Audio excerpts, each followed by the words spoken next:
All right. Good day, good day, good day. I want to thank all of you for joining me here on All for Success.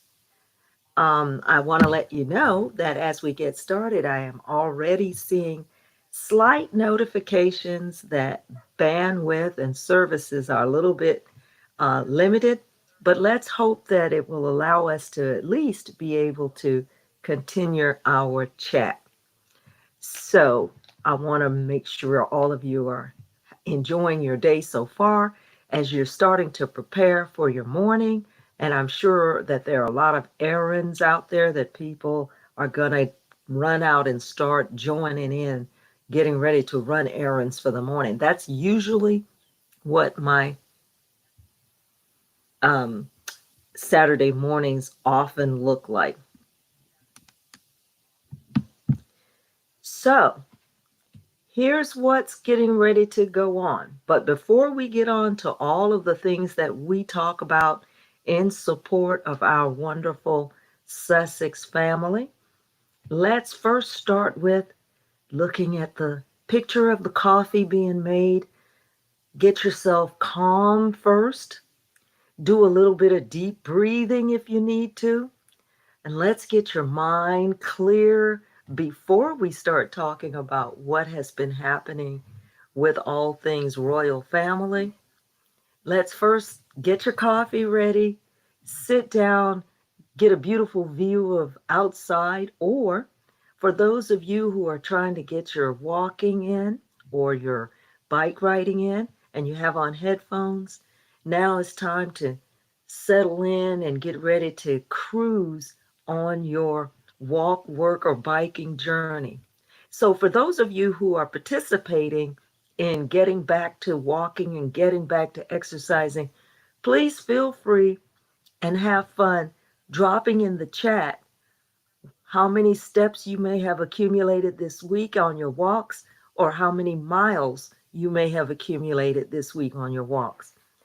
I, however, would love to tell you, I think I am now up to probably somewhere around 3 miles this week.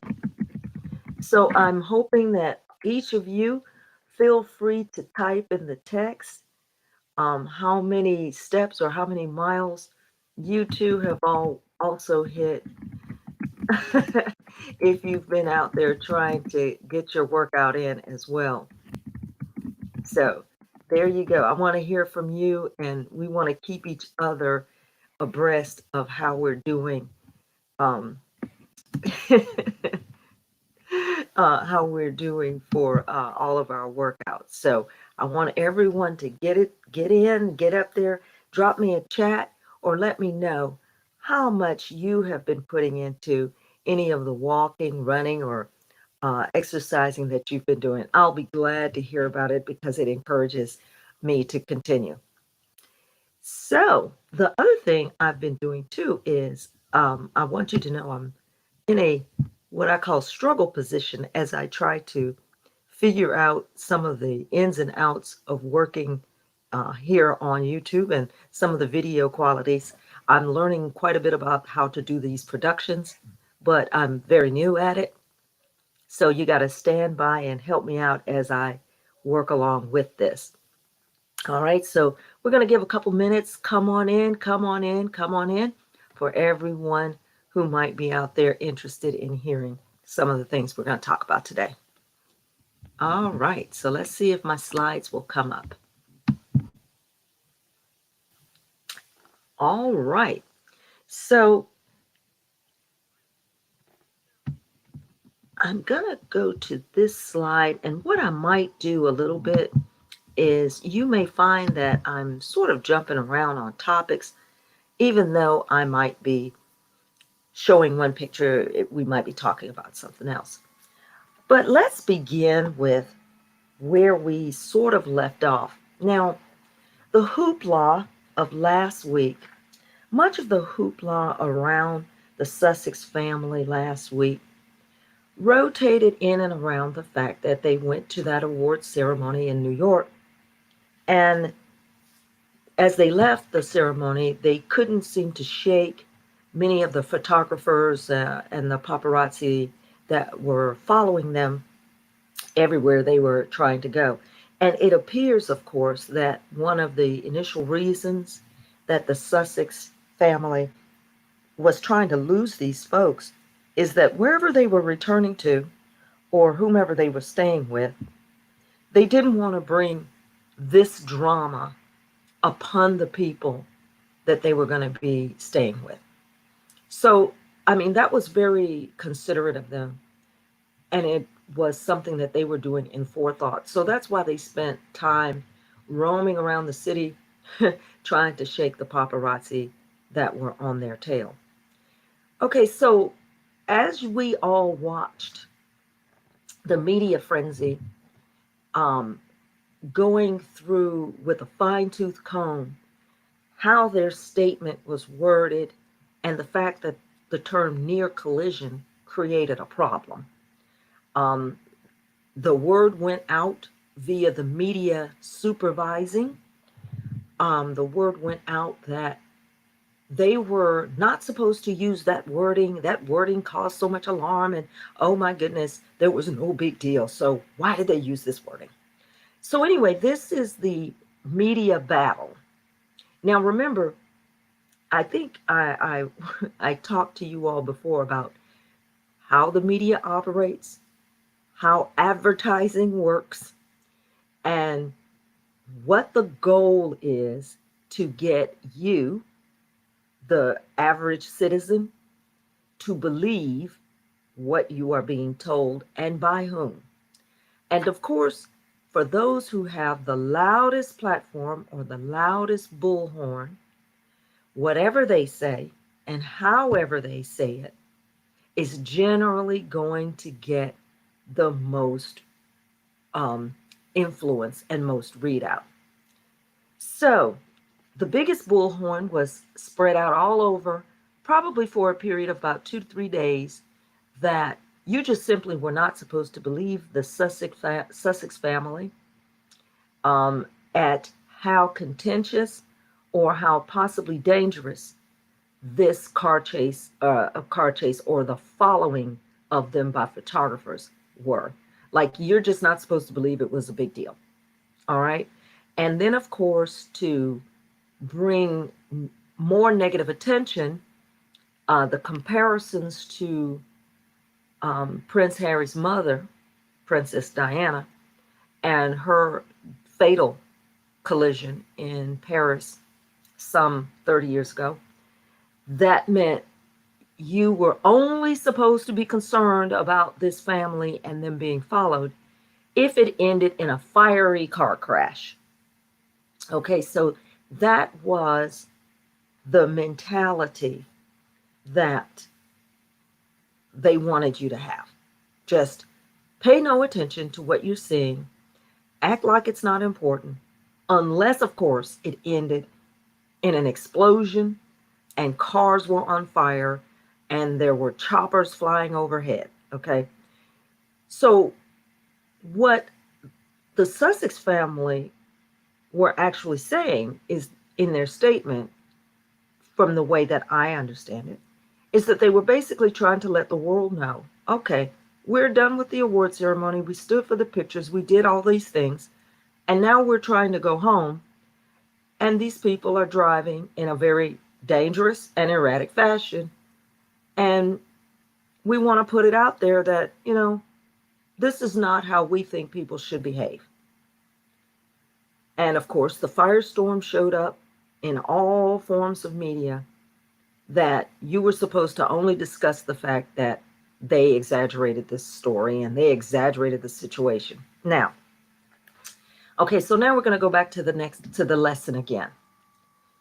We're looking at a lesson of what sits at the precipice, the pinnacle of all things negative Harry and Meghan. So we have to zero in on perhaps a personality, or we have to zero in on perhaps an institution, or we have to look at perhaps, right, something about our society. And I think now we can look at the global society that requires this dislike, distrust, and overall negativity being handed out to Princess Harry and Princess Meghan. I mean, Prince Harry and Princess Meghan. What sits at the top of it? Okay, so we're looking at all of the media personalities. We already know Prince Harry has his lawsuit facing against several media giants in the UK. Of course, one of the brand faces of which is Piers Morgan. That then entails all of those who are surrounding Piers Morgan, right, and supporting Piers Morgan, and then all of those who give a hand to these types of media and media tabloids to continue to function. So, in our um, in all of the exposés by many different other lecturers, that's going to be Mr. Rupert Murdoch, right? A name like his. Now, the interesting thing is this particular character. This character is seen as a giant in the media world. And although he is well known for establishing the UK tabloid media, he's also a giant in the media world of um, just what is called today news in general. And this feature started to kind of creep into our psyche, I'm going to say maybe 20, 25 years ago, when news had to also entertain. Now, there are several shows or movies about this, and one of them that's really popular was called, The War Room. There was one about the media recently, very similar, about the White House staff. And they would talk often about in these movies how the newsroom had changed from a place where you were supposed to go out, gather information, get good stories, try to find out a particular aspect of a topic, and then point out to other people perhaps the truth, the reality, or non-reality of a particular media story. And watching news channels and watching the news was generally dull and boring. It was mostly something that children absolutely hated watching. The news used to come on at 6 o'clock every day and on every channel when I was a kid. Now, I hate to admit that will tell some people about how old I am, okay? But in general, the news at 11 o'clock at night, the news at 6 p.m., there was nothing on TV except the news. And so you picked from, I guess, 3 stations what news stories you were going to listen to that day. But later, somewhere around maybe the 80s, 90s, news became also entertainment. They started to employ a lot of people. They wanted to be on television. The faces wanted to be familiar. People wanted to be popular. It became, another branch basically of the Hollywood production.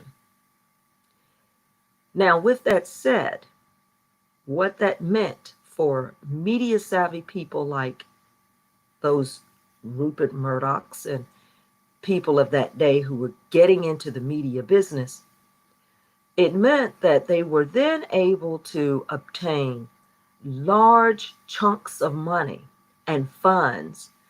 Massive amounts of money were being then poured into advertising on channels while the news was on. Again, I'm telling on my age because when you're sitting there in front of the TV, you're watching the news, and they would come back from a break, then there would be a splashy commercial about Ivory soap, and how pure it was, or a commercial about um, or a commercial somewhere about the kind of car, the Ford truck, that would be splashed on the commercial. And so advertisers and marketers began to see that the eyeballs glued to the television screen were starting to be influenced heavily by the commercials of that time. And that is where those giants started to get into the business, the Rupert Murdochs and those types. Um, Ted Turner was also a very massive name at that time. Now, he was heavily invested in CNN. So when that started, the beauty of CNN and its reach was great. And so, of course, as with any type of product in the United States, the United Kingdom, Australia, these Western capitalistic type of environments, then that means you need to get in there and compete. And thus began the trash you see today. Okay? So, CNN had captured the audience. Um, they had the voice of James Earl Jones. And, when his voice would show up saying, hey, this is CNN, man, people would stop doing whatever they were doing, sit down and watch the news. Okay, so that was when that started to change and when it began to be featured. But I'm saying all that to say this. What I do like is that with the increase of social media and the reach of all these other social platforms, younger and younger people are becoming exposed to so much more material and so much more information.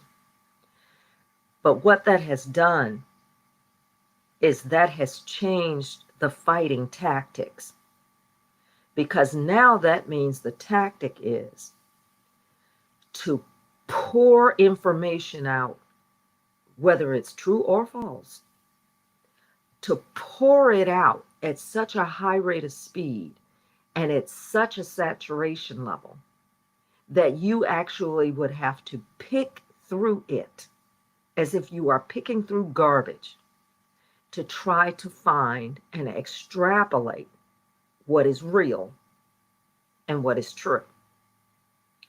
Now, with that being said, okay, so that's the method. That's the method that these media giants have realized they had to pivot to. They're competing with social media. They're competing with all types of platforms and other news environments. So their work is, let's just flood the market. Let's just pour it out.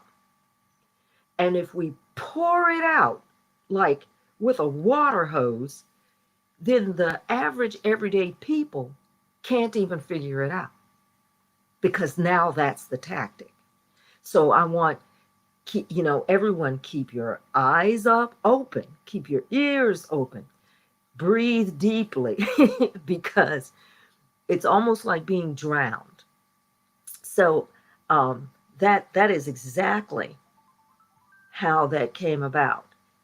So I'm noticing that I do have a couple of comments here, and it's so funny. I see that one person has written in that in Kenya, that they remembered the CNN news started for 24 hours in 1990. Yes, yes. And you remember sitting and watching it over and over. Yes, exactly. You would see you would see some of the same stories repeated, and they would just pour it out for you. And at that time, the big mogul that was behind it was Ted Turner. So thanks so much. I think your name is Kawali. Kawali Pushing Love. Oh, I like that. So thank you so much for that comment, because yes, that is absolutely correct. Um, I just loved hearing James Earl Jones, that heavy voice. This is, I mean, people used to joke about it all the time. They would walk in a room and people would just say it. This is CNN. But So what we're looking at now is kind of, it's the same thing, but kind of in a opposite way. They wanted to compete with that. So that's the wonderful push that is going on with all of these types of media forms. All right, so here's what's going on. And you guys, you got me off topic. All right, so let's take a quick look at what was the topic. Let's talk traffic. Let's go into the traffic topic. So we all know what happened with their traffic situation. And then of course everybody was waiting with bated breath to see, hey, are they going to show up at the next award ceremony? And unfortunately, I don't think they were actually scheduled to be there. At least there was no um, prior hype about them attending. But if they decided to take a moment or take a pause, everyone understands that. In the meantime, that news covered the pages worldwide for more than 3 to 4 days. But here's something that didn't cover. This is a snap of a motorcade. And I don't know if many of you are aware, but other channels were talking about it. Wonderful Sophie, who is also of the royal family now, she and her husband, Edward, have been elevated to be more active royals. Her motorcade was traveling along in London not long after the coronation, and a charming grandmother in her 80s was crossing the street, and a part of the motorcade, for whatever reason, hit this woman. Okay? She was knocked a distance, and she received many broken bones and several internal injuries. She was in the hospital for several days, and she also passed. Now, that is a horrible thing for me to report to you, right? And I wonder, in the chat, please send me a thumbs up if you saw a report about it. Did you see that covered on CNN? Did you see it anywhere in the news? You know, I think I saw it on 3 pages online as I was flipping through, and okay, I know I was flipping through a web page search. I think I saw 3 or 4 mentions of it, right? Oh, yeah, and now the woman has died. Boom, done. There was no speculation over how horrible of a person the that Miss Sophie was, and her royal motorcade just mowed this woman down. No, it wasn't anything like that. Now, the world, the media world, launched on Harry and Meghan for talking about this traffic situation. But where are they with the Sophie situation and her motorcade and the death of this elderly woman? And how about this? Fun fact. This is not the first time that's happened. Okay? I want you all to think about that for a minute. This is not the first time that that has happened in this particular case. Okay? Not the first time. So she's had a motorcade in 2 instances that have had an accident with someone and caused damage. And in this case, there's a death that has resulted. But we are absolutely um, quiet about that. It's not in the media. I haven't seen a panel on Dan Wooten talking about Sophie mowing down an elderly woman. I haven't seen Pierce Morgan mentioning it 8, 9 times in a row. I have not seen Pierce Morgan bring on guests who live in that area to talk about how big or how small the crosswalks are. Um, I haven't seen any discussion of where she was going, where her children and grandchildren, where they work and what they do. None of that. But now let's take a pause. How would this have looked if Harry and Meghan's security team had run over someone and killed them in New York City? Do you think the mayor would have come out in New York City and said, well, I hardly think this is a serious problem? Do you think the words hardly and doubt would have been in his sentences if Harry and Meghan's security motorcade had mowed down an 80-year-old woman in New York? Hardly and doubt? I don't think so. Not at all. So This is the difference in the media's approach. Okay. So we know that there is a huge media difference, a huge media difference approach. And so again, what I want us to do before we get too angry and too upset, because I have noticed in some of the chats people are really mad and they're almost enraged. But I want you to note, before you get too upset, before you get too enraged, I want you to think about something. Think about what sits at the top of this machine, right? Now, all of the parties, all of the personalities, all of the TV faces, remember that their only job is to stay at work. They have one job: keep your face on television and keep your job. And they make a lot of money for doing this. And the more influential you are, it's almost the same as being a TikToker in the new news business. But the more influential you are, the more your face is seen, the more money you make. So I want you all to take a guess. Who do you think is paying the most for people who can influence the best? Take a guess. Write me, text me in the chat or send me a note in the chat. Who do you think pays the most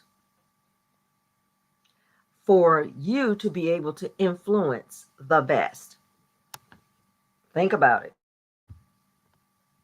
it. Okay? So at the moment, one of the lead paychecks is coming from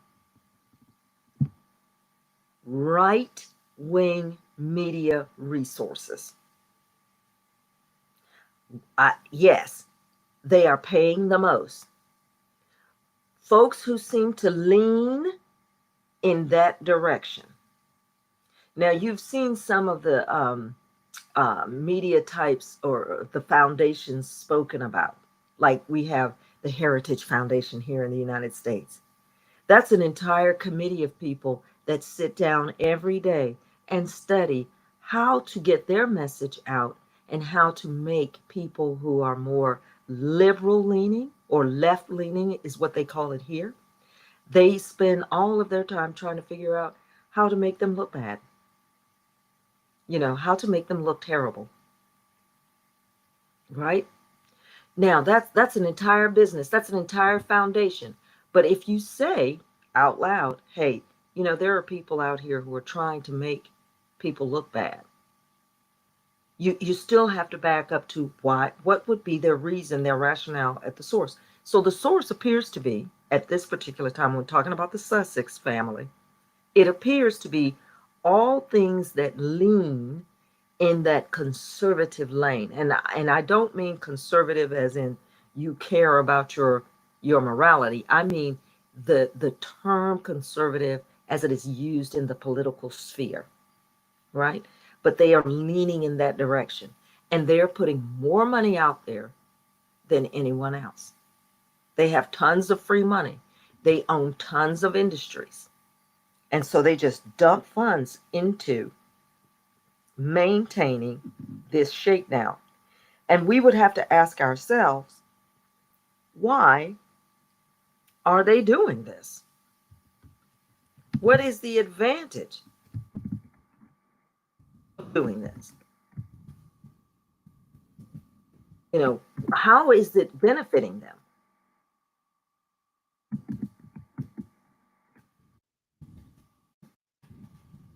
We all want to know.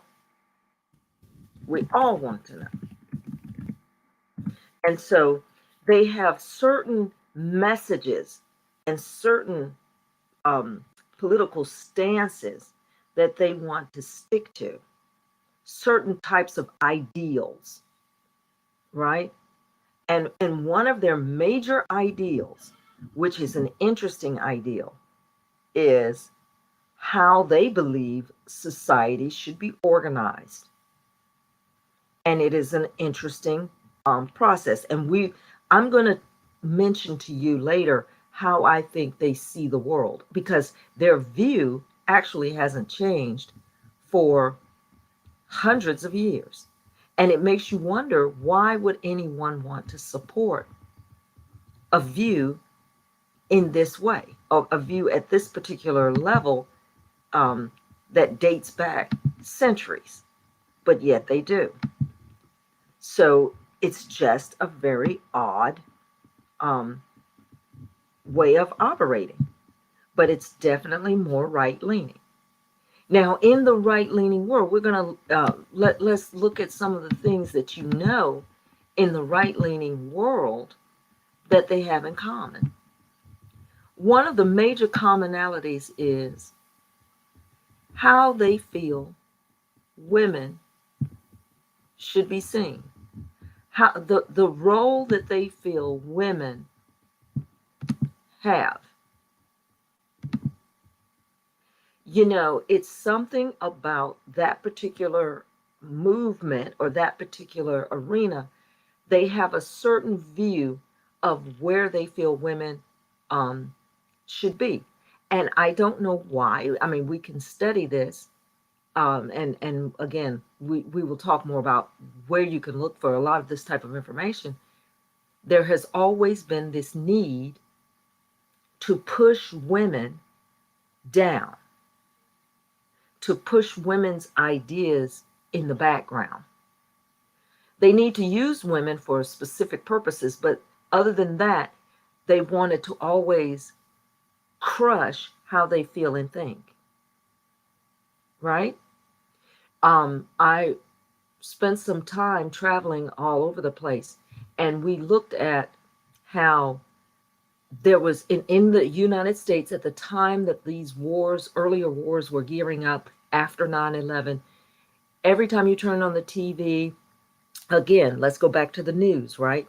Every time you turn on the TV, the news was spilling out on their waves how downtrodden the women were in the Middle East, how awful their lives were. Oh my gosh, they have to cover up their hair, their head, and their faces. And they would just go on and on and on about these downtrodden women and why we need to go to war because, these women are so downtrodden. Now, the same people who were pushing that particular topic, that particular idea, and of course, which what I would call getting everybody very much on the side of America needs to help and save all these people all around the world. There was a very heavy push to let you know that the women and the girls of these places were in such dire straits. Now, these are the same people, and the same, again, it's patterns. So this is the same media that would tell you that and want your sympathy because of all of this, the disaffected young women. It was also the same machine that here at home would be very soft spoken on women's rights. As a matter of fact, they don't even want you to talk about specifically women's rights. They find that offensive. But these are the same organizations that, in order to get that war going and to get the people behind it and to generate a lot of eagerness to support it, every day on TV, in the news, every moment you turned around, they were telling you stories about how downtrodden the women were in these societies and what needed to be done to fix it. Of course, go to war and bomb everybody. I mean, that's just kind of how it was running. So that's just something I always push, and I say, hey, just think about that. That's how they were running.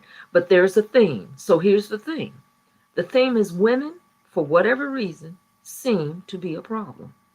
Women who have something to say, or women who want to do things to support other women, we will always see that leaning group will emphasize that there's something wrong with that woman. That the fact that this woman wants to lean into doing something for other women or talking about uplifting women, they are going to be a target. And so you can see that in the way they treat Meghan Markle. And the fact that Harry won't put a stop to her in her endeavors. So, because they have this media bullhorn, they are blasting it all over the world for everyone to run interference on liking her. That's what they want to do. They want to keep people from following anything she says, and they basically want people to dislike her because she was building up a force that was going to make everybody evaluate the behavior of people around them, to evaluate how women are treated, to look at specific things that women experience. And oh my goodness, that branch of the world, that leaning of the world, they don't want anyone to do that. Now, here's what's odd to me. And guys, look, I'm not going to keep you here forever, I promise. Don't forget to like and subscribe, please. And as I get through, as I learn more about this stuff too, I'm so excited. I plan to next month maybe bring people up and we'll have a chat live. So I'm excited to try to do that. So the other thing I wanted to mention too is we have to try to understand also why there are women that will support particular things in this behavior that don't seem to support women. Like, what is it about some women that they tend to favor and support the people and their methodologies that are not positive for women? They call it self-defeating. Why would you be in a self-defeating posture?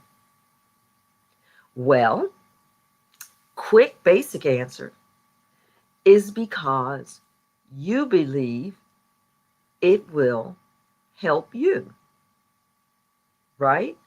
Like being on the side of a bully in a room.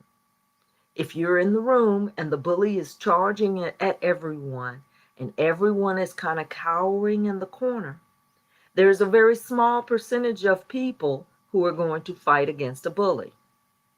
And it requires that person fighting against the bully, they also have to have, in a sense, the characteristics of a bully in a way, right?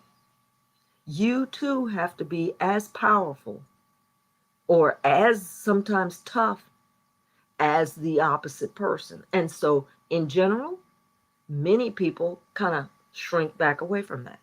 And so women are very similar. You know, they see this guy who is smashing down everyone, and some, like in a romance novel, find this attractive. And for them, the idea that the male counterpart that they're with can run over and mow down other people, they find that attractive. That to them is a positive trait. I know, bizarre, but that's something to think about. You will ask yourself, why in the world are people doing this? So if you notice, also while they were having different events, there are still people who look at Meghan and they don't see an enemy. They may not particularly see a friend, but they don't see an enemy. They do not see what it is that the underworld is saying that this person has done negative, right?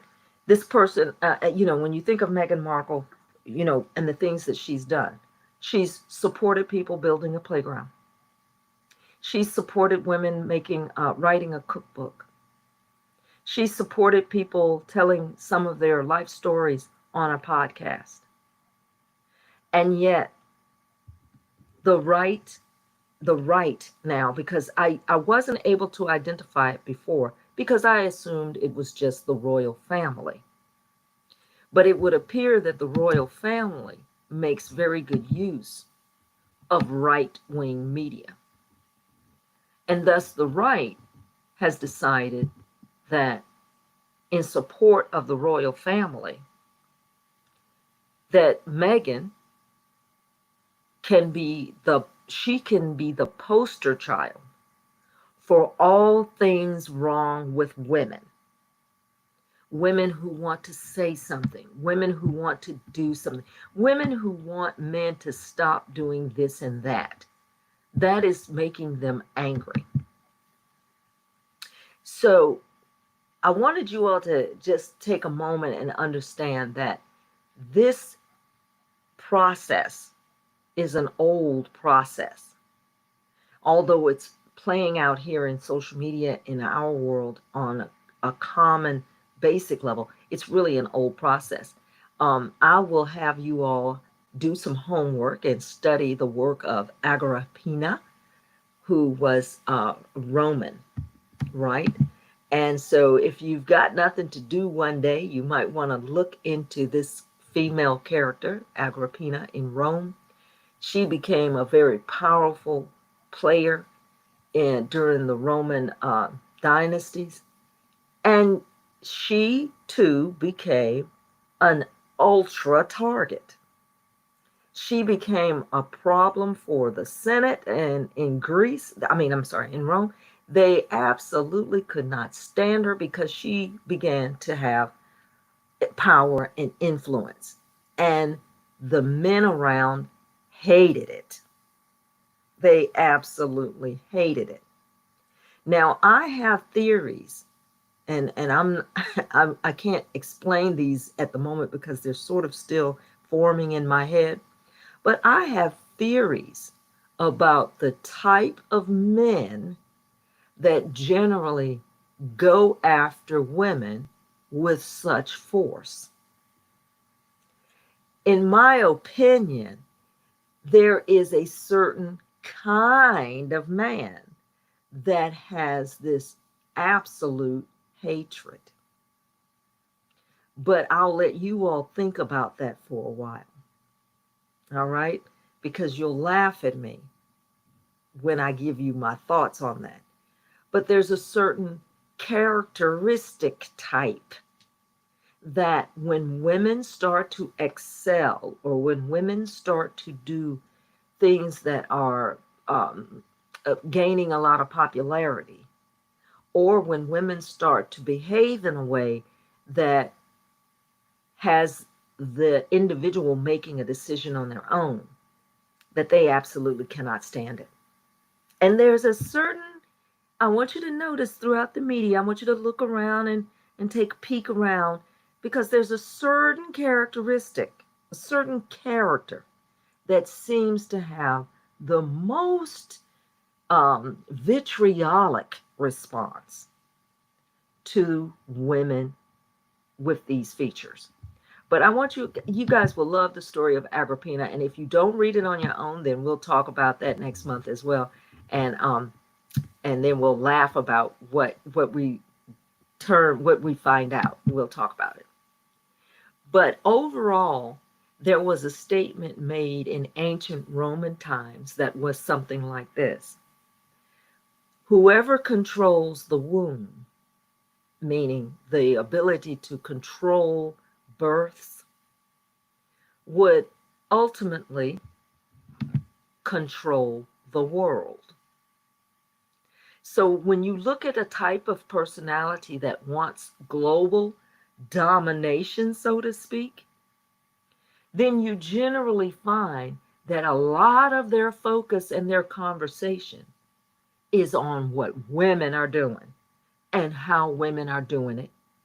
And they are extremely furious of anything that distances women from having children or limiting having children or paying attention to how they have children.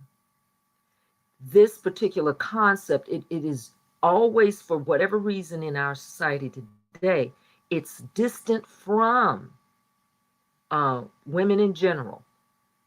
And yet that is generally the makeup of those who want to be in control of the world. Again, just my way of looking at things. So I'll tell everyone a lot more about where these thoughts are coming from, but that is generally how you see the behavior. So for those of you who are in here, I want you to make sure that you hit the thumbs up button, hit the like button if you like what you hear. Sometimes I do get off track, I know, but I am going to continue to try to talk from, again, the position of being a parent of adult children and Harry and Meghan and how I see them maneuvering in the world. Now, as we get ready to draw to a close, here as I get ready to wrap up the chat, I still want to say that as a parent, right, I can't help myself. I do not want to see not the Squatties or the Sussex team. I don't want to see any of us.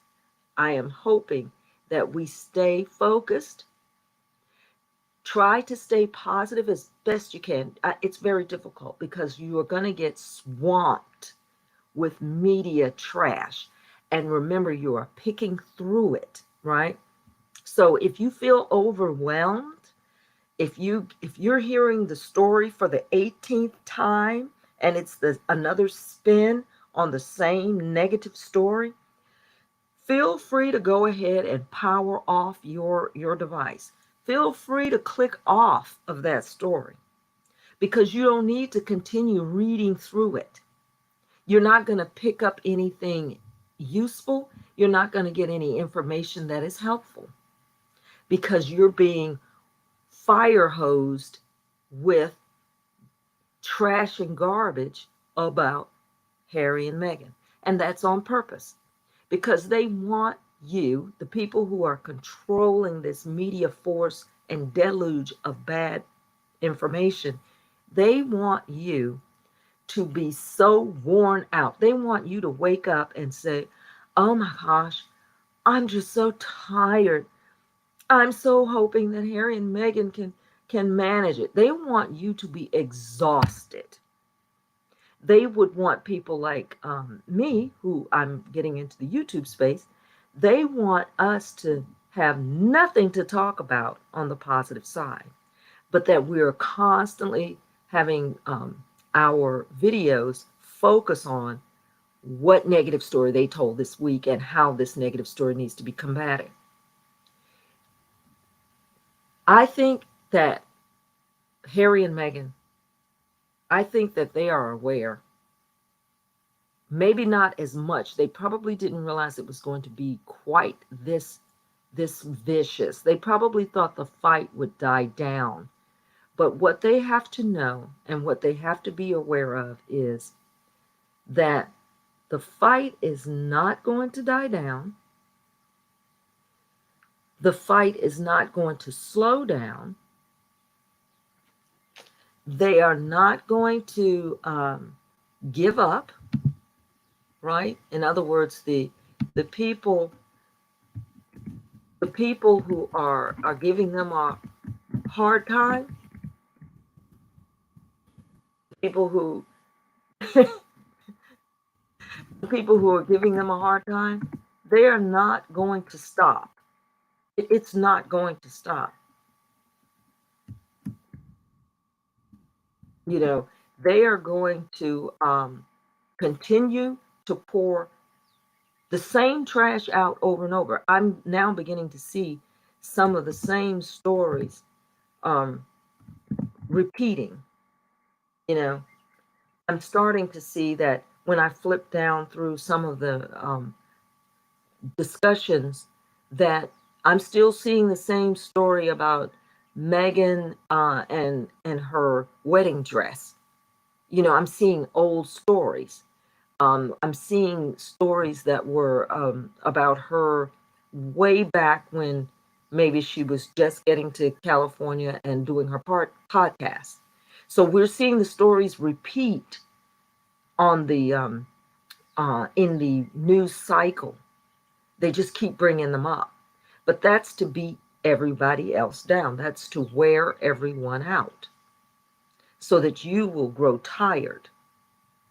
And Harry and Meghan, I am hoping, as a parent, I'm going to let you know that as long as you are breathing and as long as you are moving in and around on this particular world we're living in today, that your battle is continuous. It is not, there is not going to be a situation where, okay, we did this and we handled it and now it's over.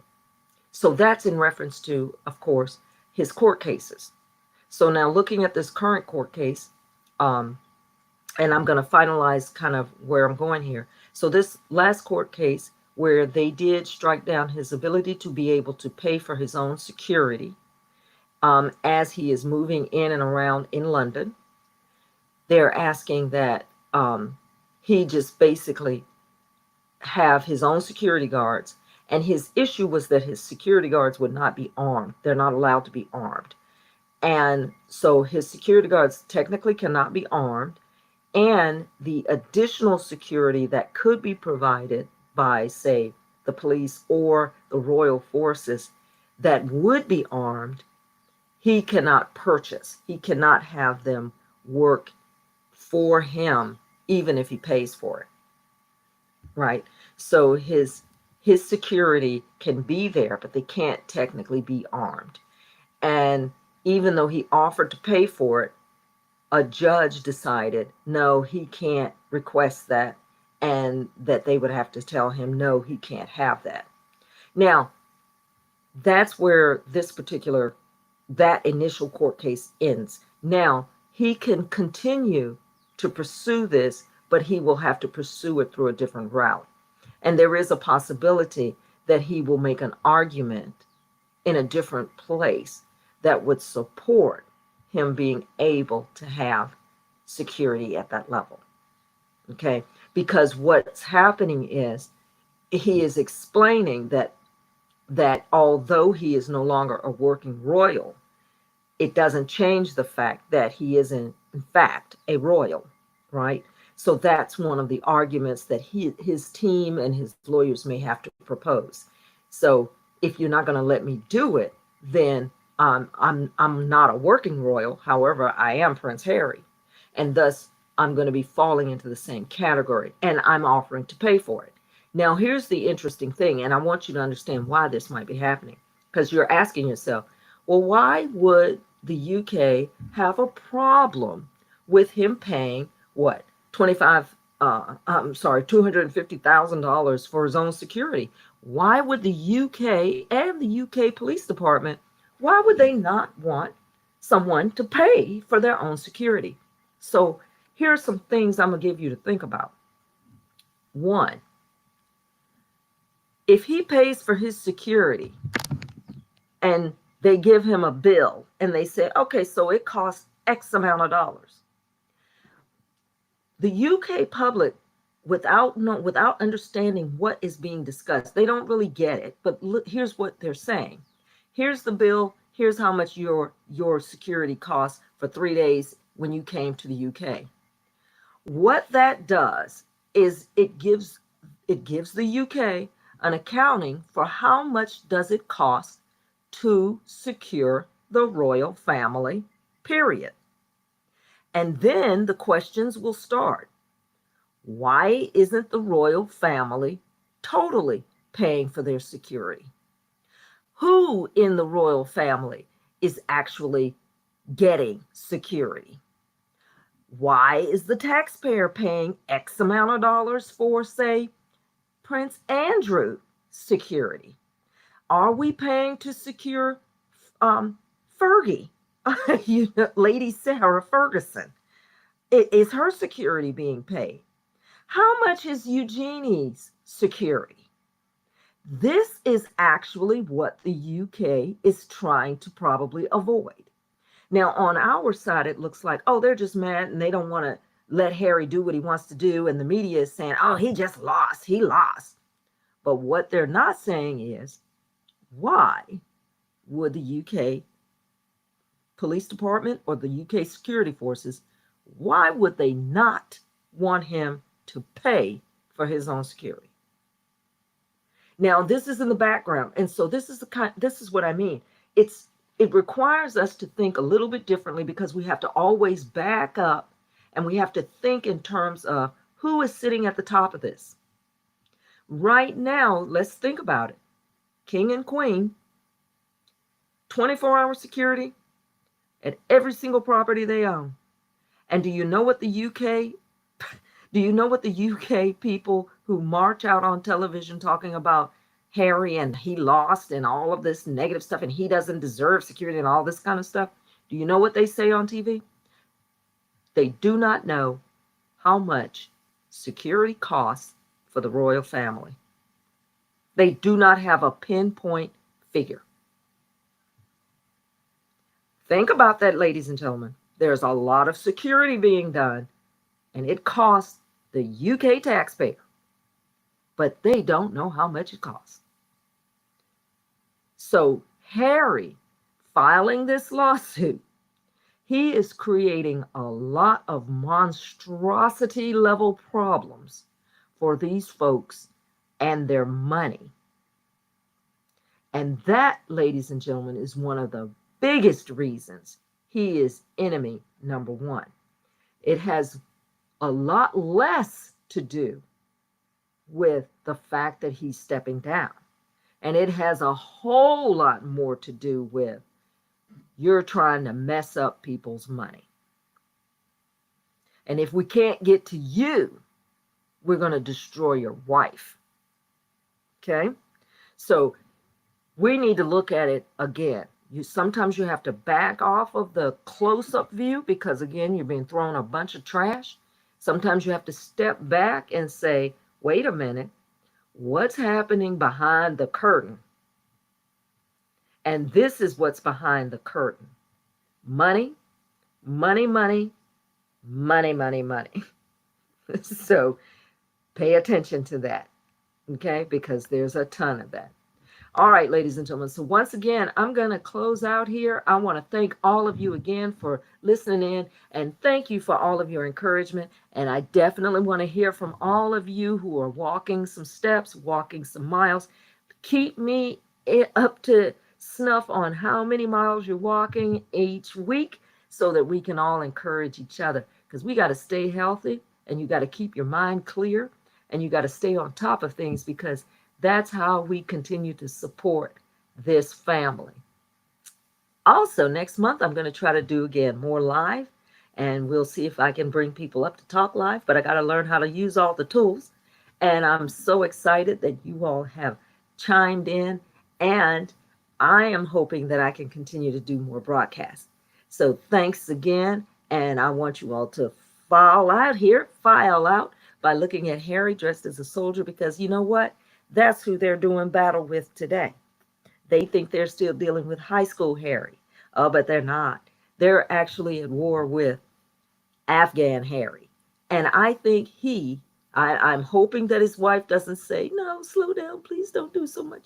I am hoping that his wife instead says, you know what, do battle, gear up, and let's fight because this fight is not going to stop. All right? So everyone, all of us, Harry, Meghan included, the fight will continue. It's not going to stop. And so he's just got to stay in there and take the battle all the way through. And you know what? I'm with you all the way. We're going to hunker down and we're going to push. So thanks again, everybody, for coming. And I want you guys to enjoy your day. Get out there and get your errands done and get your work finished up and enjoy your weekend. See you next Saturday. We'll try to get it started about the same time. Thank you.